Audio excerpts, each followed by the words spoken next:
মহাসড়কের উপর সারি সারি ট্রাক রেখে মেরামতের কাজ করছেন শ্রমিকরা। বাস টার্মিনালের মতোই সব রকম ব্যবস্থা রেখে আলাদাভাবে ঠাকুরগাঁয়ে ট্রাক টার্মিনাল স্থাপন করা হলেও সেখানে রাখা হচ্ছে না এসব পণ্যবাহী যানবাহন, করা হচ্ছে যত্রতত্র পার্কিং। শহরকে যানজট মুক্ত রাখতে প্রশাসনের পক্ষ থেকে নানা উদ্যোগ নেওয়া হলেও কোনো কিছুর তোয়াক্কা করা হচ্ছে না।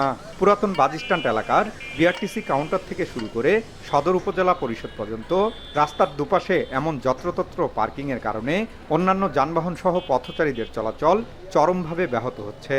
যানজট লেগে থাকার পাশাপাশি প্রতিনিয়ত ঘটছে দুর্ঘটনা। এ অবস্থা নিরসনে প্রশাসনের হস্তক্ষেপ চান স্থানীয়রা। 10-12 জন থেকে মনে করতে মাইকিং করতেছে, অথচ কিন্তু নির্দিষ্ট স্থানে মনে করতে যায় না। গাড়িগুলো ওখান থেকে ভিড়ায়, দুনিয়ার যানজট সৃষ্টি হয়। মোটর মালিক সমিতি আছে, এর সাথে সংযুক্তভাবে কথা বলেই যদি সমাধান করতে চায় তাহলে এটা করতে পারবে। যার যার স্ট্যান্ড করে, এতে করে ঠাকুরগাঁওবাসী চলাচলের জন্য খুব সুবিধা হবে। পৌরসভার রাস্তার দুই সাইডে আমাদের কোনো প্রকার পূর্ণ পরিমাণ মালবাহী ট্রাক কোনো প্রকার রাস্তায় দাঁড়াইতে আমরা দিচ্ছি না।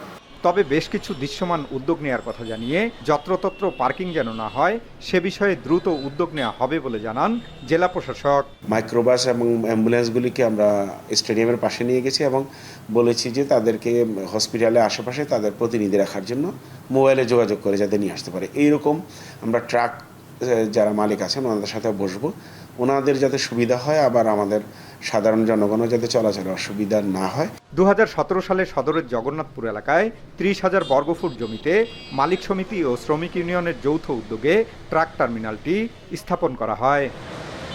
জিয়াউর রহমান বকুল, সময় সংবাদ, ঠাকুরগাঁও।